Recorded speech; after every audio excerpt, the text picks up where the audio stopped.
Awesome. Hey guys, I'm Tiffany and welcome to the Wise Guys podcast. We've got special guest Karen Romine with us this morning. So hi, Karen. Good morning. I am so excited. I've been waiting to talk to you about this. And I know I've been chatting on the side with some of our clients and colleagues. And I know there's a lot of people that are going to be listening to this podcast episode. We're talking about birth order, guys. And so it's cool because Wise Guys is a metaphysical counseling company. We offer one-on-one sessions with people. It's elevated kind of psychotherapy, but it's based on psychic work. It's based on mediumship. It's based on astrology. And there's lots of different things that we use to help people assess their personality and empower them to be uniquely different, right?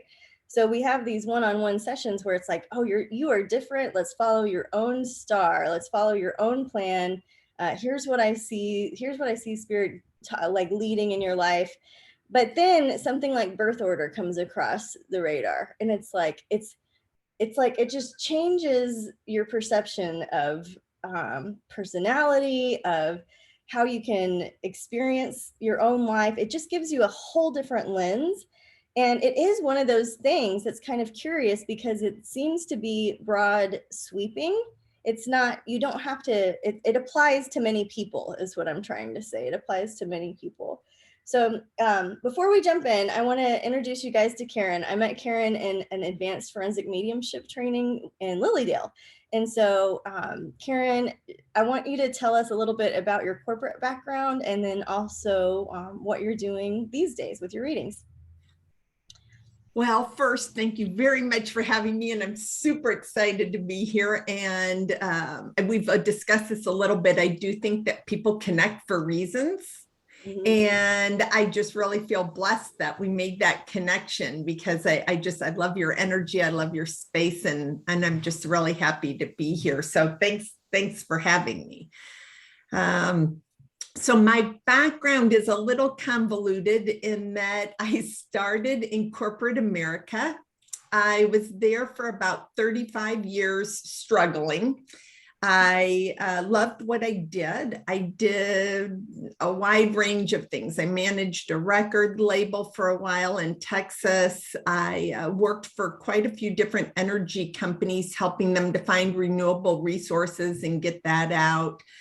My last position, I was the CEO of a tech company in Los Angeles. We focused on finding underutilized parking, and we've broadened that even to your neighborhood in Austin.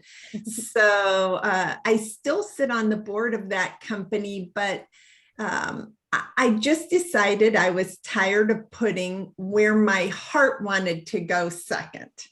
So I decided to jump in. I had probably 25 or 30 years ago, maybe even, I got certified in Reiki. And it was the first time that I was like, oh, energy and working in that space. And then I followed that up with a certification in iridology, which I'll get to in a minute, but that was quite a bit later. And I met a great instructor in iridology. And so that sort of led me into the birth order path.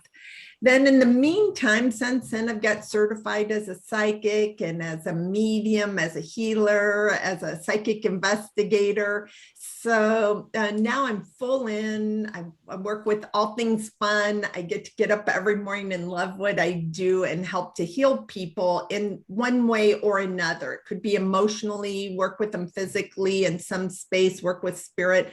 So that's what I do now. And I love it. And I just feel so lucky to finally be at this place in my life. And you, this isn't like a new calling of the heart though, too. Like, I feel like you were psychic as a young person too, right?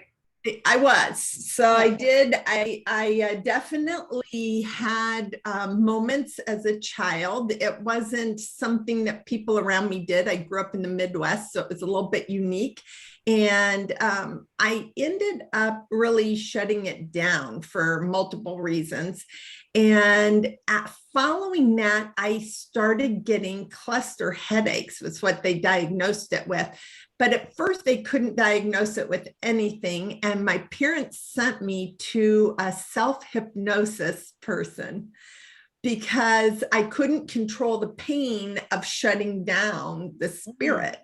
And so, but that wasn't what was understood. All that was understood was maybe I needed glasses because I had a headache, or, kind of thing. But looking back, I completely see exactly, I know exactly where I was and what was happening. So the self-hypnosis, I was probably, I don't know, like 11 years old.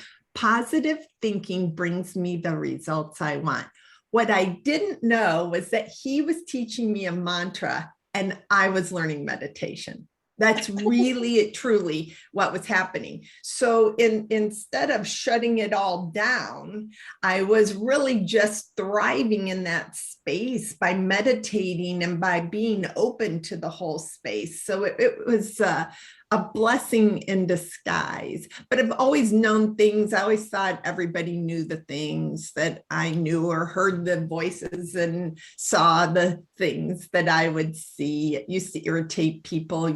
I'm sure you watch a movie and you already know what's going to happen, right? So, well, why did you say that? But that's just, I don't know. I just know. Right now I'm trying to get, the one thing I'm not good at is lottery ticket numbers. Oh, you know what? I got inspired after our class with Lisa, and I went and did one, and I like the ones that I tried psychically were closer than the ones that were random generated. That's great. It's possible, but I love that you brought that up because it is such a big question. Like, if you're so psychic, then why can't you get the lottery? I don't know. I guess spirit doesn't want us psychics to win the lottery. I don't know. Yeah, that's exactly right. It's funny. One of my first readings that I had a lady that wanted, her husband passed. And she was quite a bit older than my normal client. And I was like, so, I bring him through and we're visiting and everything. And she said, really, I just have one question. I said, what's that? She said, I need to know what the combination is to the safe. Oh. I was like,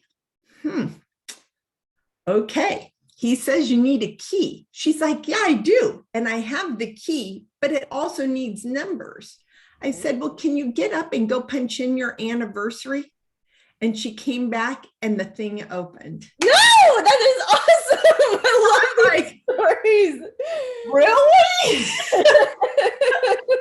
You happen to know the lottery ticket numbers? Right. Yeah. But no luck. Well, so she got in her safe, and she got in her safe. And you didn't even have to think of a number, No, yeah, no numbers, he just said a word. So I said, that's it.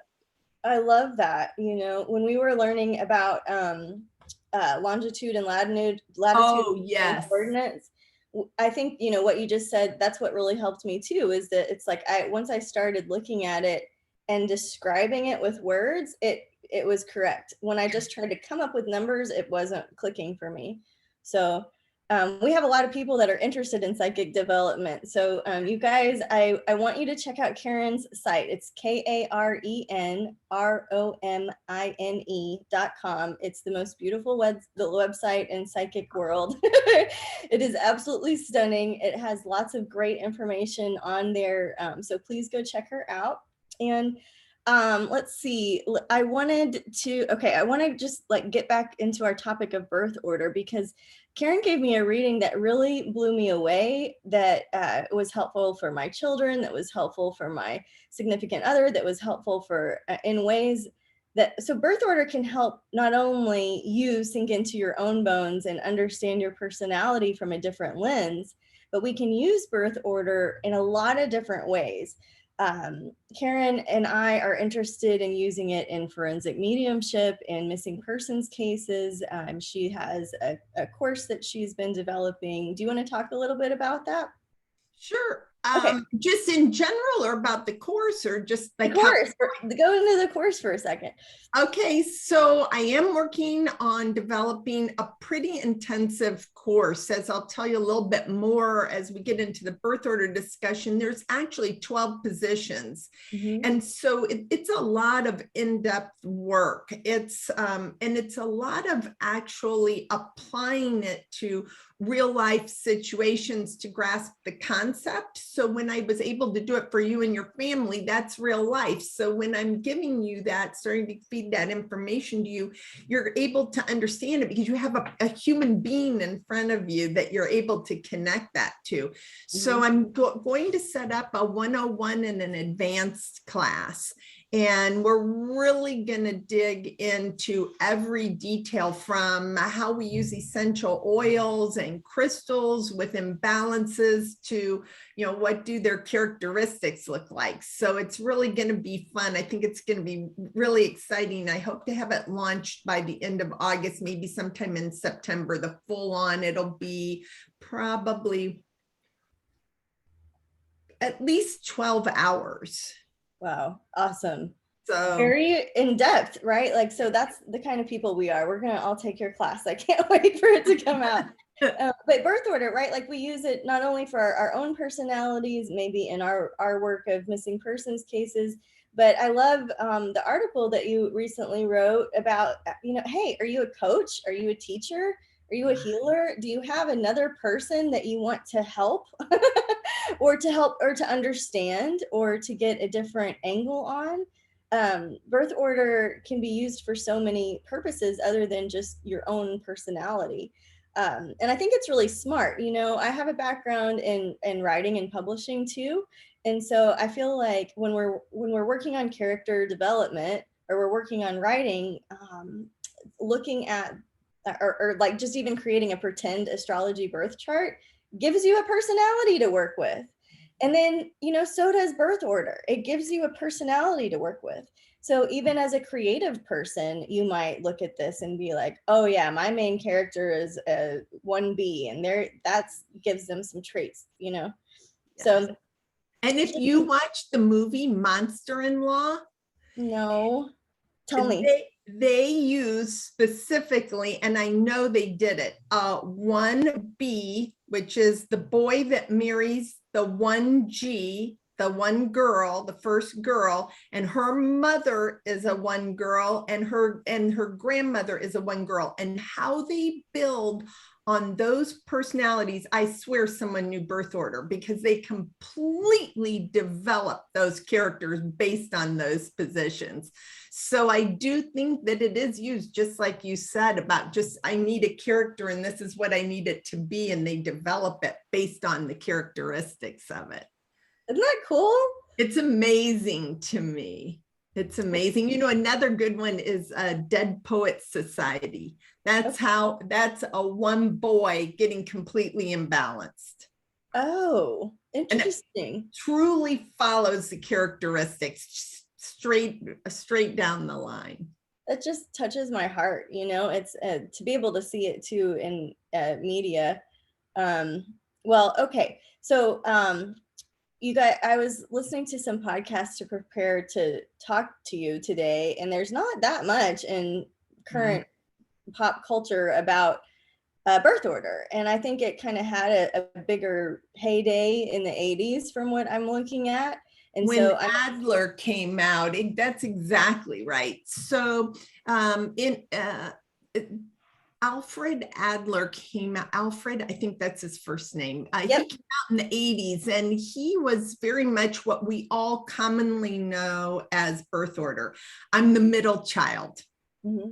Middle child syndrome, how people think that, or I'm the oldest child, or I'm the youngest child. So he developed his birth order theory. It's based on 5 positions. It doesn't connect whether you're a boy or a girl. It's just 5 kids, and that's how he bases it. So if you have middle child syndrome, you could be the 2nd, 3rd, or 4th child for him. And then he develops what we commonly know as, the struggling middle child who's just trying to be seen, or the youngest child who's lost in the scene. And in the later years, as we got into the 2000s, and that's when I got into it through my iridology studies, a world famous iridologist, his name is Denny Johnson, he developed a far more comprehensive theory on birth order. So he takes the 12 positions, which are 6 girl positions and 6 boy positions.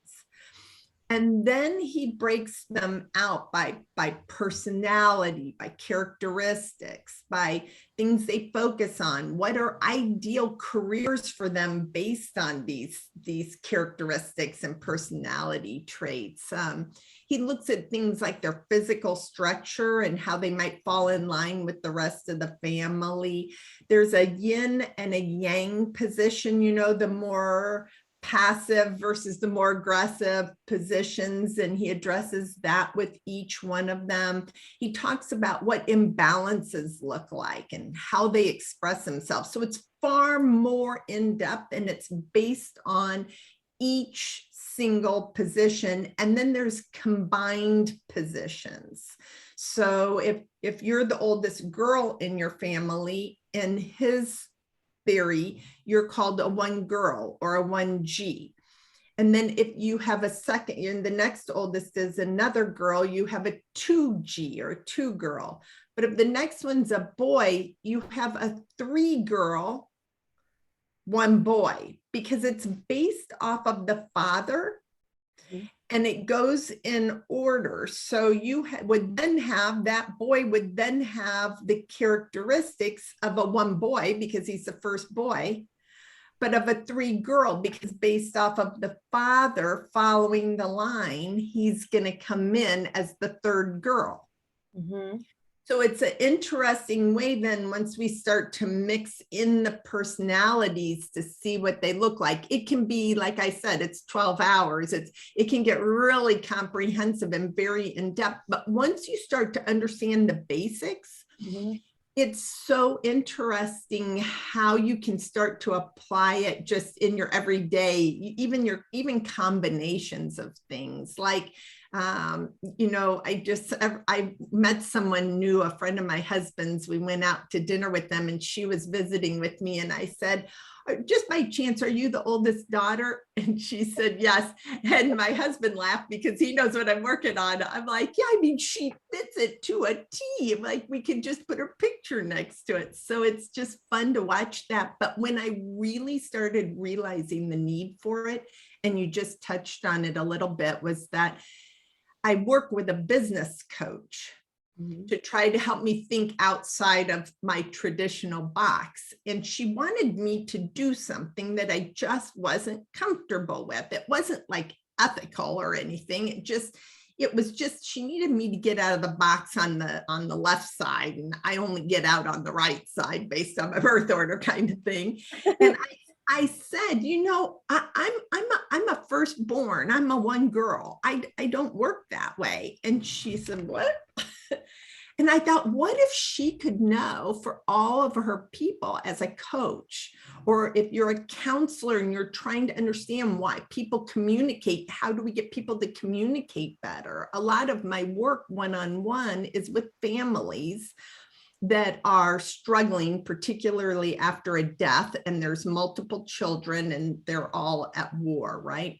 Mm-hmm. But as that started to expand in working with those individuals and those families, and they're like, well, why can't I take that into my job as a teacher? Why can't I work with that? And then people are realizing that those communication skills and characteristics are going into adulthood. So now people that are coaches or therapists, counselors, there's a whole new perspective on how they can use it. And to me, that's like so exciting, especially in our line of work, but it's also exciting for parents, you know, for just your own family dynamic. You were talking about like, well, it made me think of recently I was in the hospital, right? And everybody keeps asking you your birthday to make sure like you're awake and aware and you know where you are and all of that. So you're repetitively saying your name and your birth date. And I'm like, But you don't even know my birth order. Like, you don't even know my human desigin. You don't even know my astrology blueprint. Like, who cares? Like, those are the important things. That's what really matters. Can you treat me like a 1G? I'm having an imbalance here. Exactly. So all you guys in the medical profession, we want you to get on board and use this.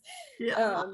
So I want to touch too on, you were talking about it stems from the father, and so we have a lot of blended families, and we have a lot of adoption in families, and we have a lot of overseas adoption. We have a lot of I mean, you know what I mean? There's a lot of deconstructed and reconstructed. There's chosen families, you know what I mean? There's I want to talk about that, and I also want to talk about age gap, right? Like, I don't know in Denny's way or in your practice if you've got kind of a family unit. Let's say they had 3 kids, and then 20 years later they have a little baby.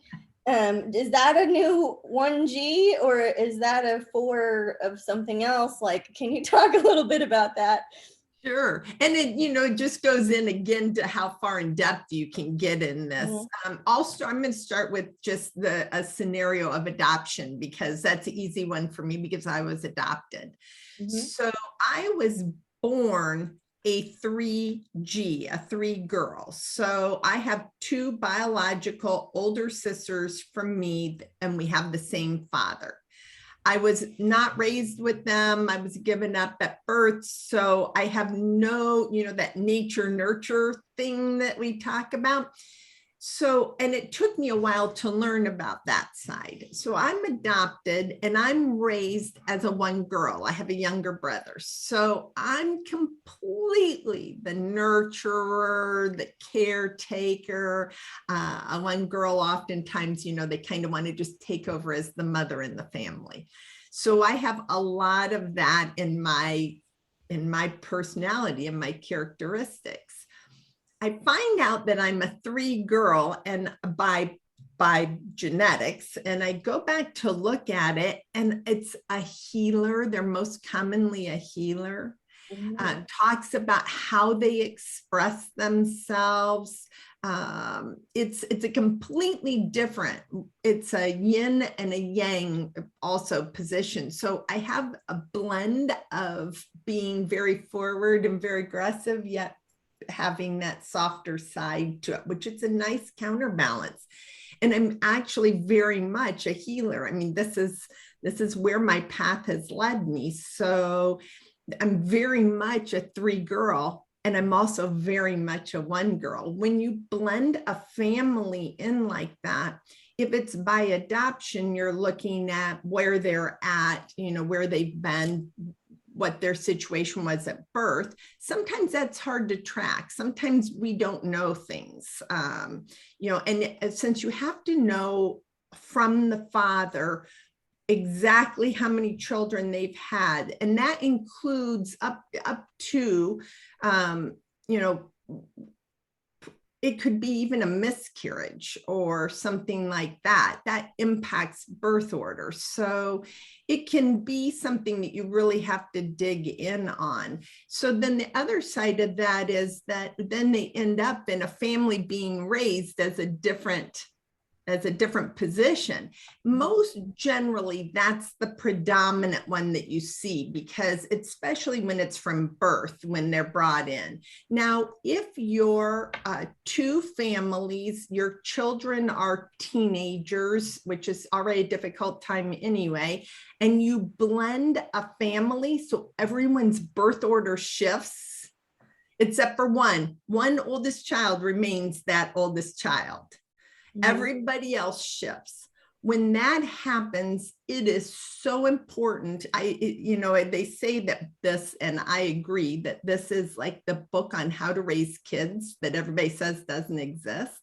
It is so important for parents to understand what each position needs from the parent and how to make it all fit together, because otherwise you're going to end up with a lot of kids struggling to regain their position, trying to fall back into a new position, especially if it's a big change in personality, which it often is from one position to the next. So if you move from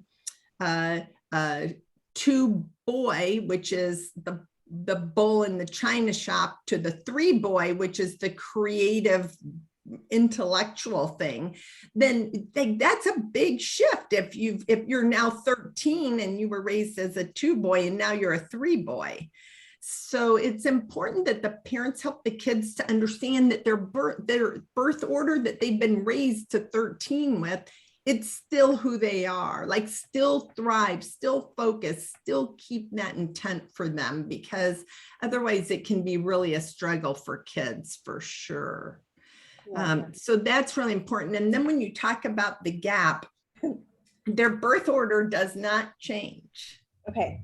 So it rotates at the seventh child from the father. So if the first child from the father is a boy, and let's just say for whatever unique reason, they have 6 boys, and then they have a girl, the seventh child, the girl, becomes a one girl. Okay. So it starts over again at the seventh child.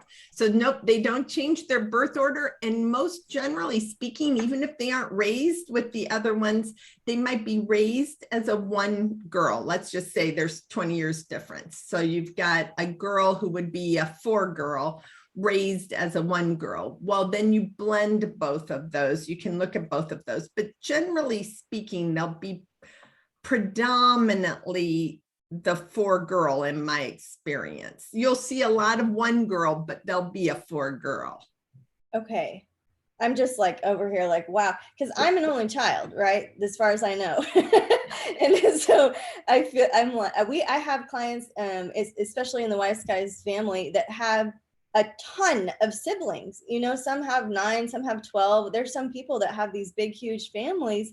And I like have hungry eyes. I'm like, oh, wouldn't it be amazing to be part of that big, huge family? And then I get in one of their situations and I'm like, I'm good over here. I'm good over here. You know? But so you're talking about like, I can't even imagine having 7 children, right? But it does go back to one father. So in the case of an adoption, you're talking about the birth father, not the adopted family father, for part of your story. Right. You know, you're talking about blending both of them. Right. And then, okay. Let's see, I think I made some more notes of stuff. Is there anything that you wanted to talk about today that you just wanted people to know about birth order, or some recent cases? Or I was trying to think of some people that would be well known that way I could just give an easy example on, right? That you can see how it's so important. And I say this and it sounds like the obvious, that we all stay in balance, but sometimes we don't realize when we're out of balance. And sometimes it's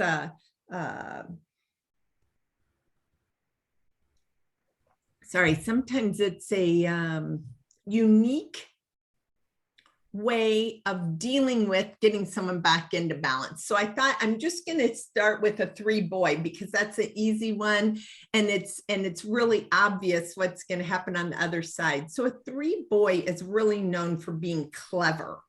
They're social, and they're also mediators. They're quick to think. That's like they're like a chess master. They think it through and they've got it down, but they're also known as a chameleon. So they're able to fit in anywhere with anyone under any circumstances, but they lead as a quick thinker. They're most usually, they look into careers that involve strategy, or they're advisors of some sort, or diplomats or negotiators. That's just where they fit easily. And their biggest lesson is to learn to use their mind correctly. Mm-hmm. So if they don't use their mind appropriately and they get out of balance, there can be an issue. So when they're in balance, they're using their mind, they're thinking, they're negotiating to reach a higher truth. That's their focus, to reach a higher truth. When they get out of balance, you get somebody who uses their mind and chameleons to fit into every situation by lying, by being manipulative, by being secretive. They're generally loners, and they're known for being pretty unethical. So if we just only look at those very prominent things, not digging all the way into all the details that we can go into, I'm going to give you the first example is Desmond Tutu. Okay. So he's a priest from South Africa. He's known for his human rights work. He's known for anti-apartheid work. If you aren't familiar with apartheid, that's a discrimination based on race. That's it's a whole system in South Africa. So he really focused on human rights as a whole and anti-apartheid as a negotiator. He was a chameleon. He was able to sit on both sides of the table to bring everybody together. This was his focus. He was the chess master trying to make it all work. Everything fit together. He's a quick thinker. He's an advisor. He's a strategist. He's all those things in a balanced position. So, and as a three boy. Now we're going to look as a three boy out of balance. A three boy out of balance looks like Vladimir Putin. Oh my God. He's the same birth order as Desmond Tutu. So Desmond Tutu completely fits in a balanced position. But Vladimir Putin, the president of Russia, he's a strategist. He's a negotiator. He's manipulative, unethical, secretive. He's known for being a loner. He doesn't really even let his outside people around him know. So he's the true side of an imbalance. And if you really go, and which this would take me hours to go back into it, but you can find out things that can trigger an imbalance. Oftentimes there are things to do with your parental relationships. And if you dig into his whole history from his words, and so that's his perspective of how he was raised, there was a lot of signals when he was growing up that he wasn't getting what he needed as a three boy. He wasn't, his strengths weren't being focused on. He was going to be a quick thinker. He was going to be a chess master. He was going to be a strategist. He was going to be an advisor. That's it. He was born a three boy. It's just whether or not he stays on the more balanced or the more imbalanced. So it's a lot of fun, and we're going to do that when we're in on August 7th, which I'm super looking forward to. We're going to talk about like those real life examples and talk to people that are in the class to say, you know, that are there live, that can say, this is where I'm born, and we can say, oh, you know, like you just said, you're an only girl, so you're a one girl. So other one girls that you could compare yourself to are Martha Stewart. Oh, good. Let's face it, I see you on the internet all the time with your bees and you are kind of Martha Stewart-y. I love it. Yeah, that's great. I don't know at that level, but just observe what it is that in our conversations and in your life, like another one G that you're like too is in my head is Julia Child. I mean, yeah, Julia Child is, but I was going to say, Julia Child, now that I think about it, you're kind of Julia Child too, very creative. You know, she was somebody who was very, very creative, which is part of One Girl, because she never just took a recipe of somebody else's. She created her own space. And then she did all of that with food, like nurturing for the soul, right? Like that's where it comes from. Just everybody feeds people differently. So you're feeding people in your own way and very much in a way of nurturing. So I'm cracking up over here because I don't know if you know, that my background include like that I wrote 15 cookbooks. I don't know if you know that. No!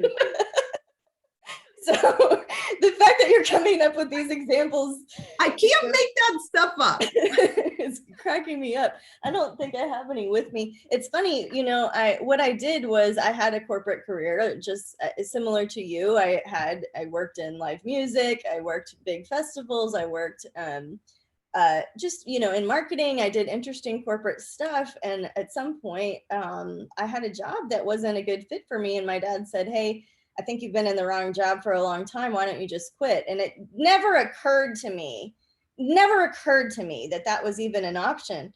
And then it never occurred to me to like make a plan. So I was like, "You're right." And I went in and I quit. And then I was like, oh my God, because I didn't have a plan. I didn't have enough money for rent. I didn't have anything going on.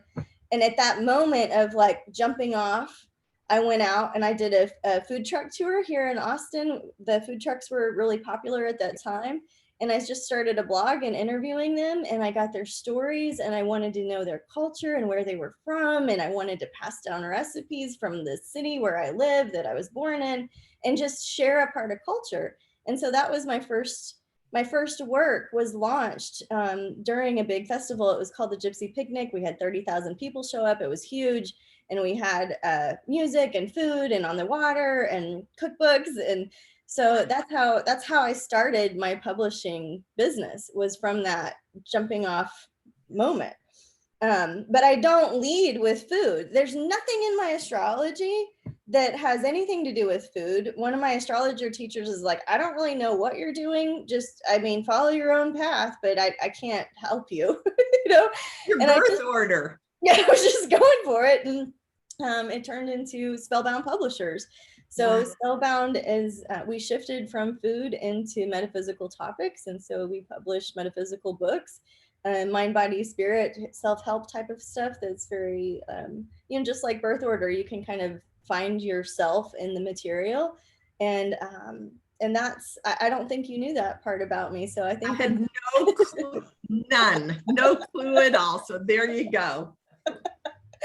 You're following your birth order instead of your astrology at times. At times, right? Yeah, it's very. It definitely, I think it all works together. I think that's the most amazing thing about this space, is that we all have all these niches and things that we focus on, and they really aren't independent of each other.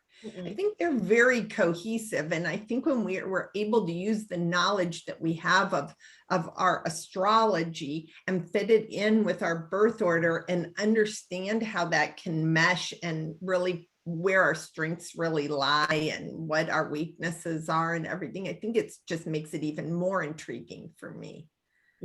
Yeah, me too. Well, I want to do a little bit of marketing here, housekeeping, and let you guys know that if you're interested in what we're talking about, Karen is going to do a 2-hour live workshop with us at our Lionsgate Summit at Wise Skies. So wiseskiescollective.com has all the info. I'll put the links in the show notes so that you can find us easily. She's going to be live with us on August 7th from 11 a.m. to 1 p.m. Central Time. And you can come work with her directly, ask questions. She's going to teach, and it's going to be interactive. She's our keynote speaker. So I really want you guys to come enjoy. The opening ceremony will be pre-recorded, so you can enjoy that anytime. And then Karen will kick things off for us. In terms of the Lionsgate event, you know, the Lionsgate is a special, auspicious time of the year when we can come together and really align with ourselves. And so that is how the workshops were structured this year. You can align yourself through birth order with Karen's workshop. You can align yourself with your sun in human design. Is very different than your sun in astrology. So your sun in human design, Leisha is going to teach. And we have Celeste of Astrology by Celeste coming back to teach about moon strategies. Celeste was also a corporate, you know, woman, and she used the moon cycles to phase out of her corporate career and into her astrology career. And so there's going to be a lot of different opportunities for you to come and know yourself, experience yourself, work with these master teachers. We're going to do a closing ceremony with Adrienne Cobb, who is one of my spiritual mentors, and I just adore her. She's going to do a live, basically, blessing ceremony. So anything that you want to put in the pot, she's going to bring forward with the Ascended Masters, with the angelic realm, and just bless your intentions and your wishes and your curiosities, you know, to basically come back into alignment. So I think that's really a wrap. I really am so excited to work with you again. And KarenRomine.com. I'll make sure to put that in the notes. Is there anything else on your mind that you wanted to talk about? I hope that everybody can make it live. I really do, because it's really going to help you to understand and ask questions as it personally relates to you. And I'm looking forward to it. I can't wait to meet everybody and to help everybody understand birth order in a much bigger way. Yes. Okay. And so I forgot to say, guys, this is free for our members. It's free. So if you're a member at Wise Skies, you're paying your monthly rate, $39 a month. This entire summit is free. So we would love for you to join and get access to all of our workshops for free. You can cancel anytime, no strings attached. You can come back. So if you're like, I only want to be a member for February and August, that's totally cool. But it's free for our members. If you're not a member and you just want to pop in, it's $88 because 88 Lionsgate magic. And we would love to have you. And so you can come experience part of the Wise Skies Collective, the Wise Skies community. So this morning has been so fun to share a little coffee talk with you about birth order. I'm like elated that I got likened to the energy of Martha Stewart and Julia Child. And that you didn't know that I wrote cookbooks. And I'm just, I'm so curious about Putin and who was your other? Oh, Tutu, Desmond Tutu.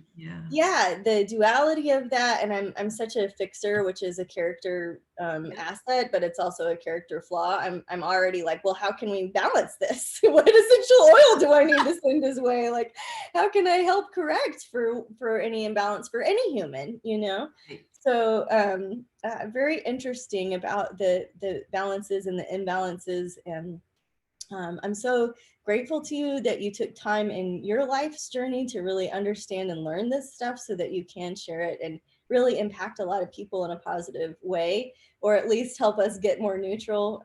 You're a gifted and talented and wise woman, and I'm just so honored to share the space with you. So thank you, Karen, and thank you, listeners. And we'll see you hopefully at the Lionsgate event. And namaste.